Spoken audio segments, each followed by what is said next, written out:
Mark, why don't you talk about that?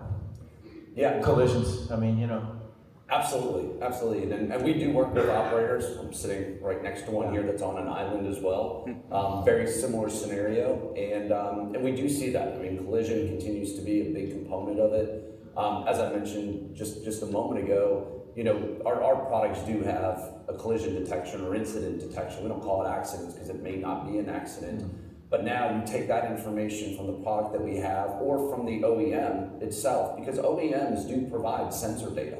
And if a tail light goes out or a bulb's broken or a bumper gets damaged to a certain degree, an airbag goes off, all that data is there. But now, utilizing the Bosch product that's now integrated into our platform, we can now detect, is it in the front right, is it in the back left, was it something that was a little bit harder to find where you didn't know it before. Now they have the data, now they have the analytics around it. So when that vehicle comes back in for return, you pull up the rental agreement, you got the mileage, you got the fuel pre-populated, now you get an alert that says, walk around that vehicle really quickly, take a quick snapshot of it or look around it, look at the area where there was an incident, and now you just have a lot more data to act upon it. So it's things like that continue to evolve, and technology, partnerships, continue to help us deliver these solutions.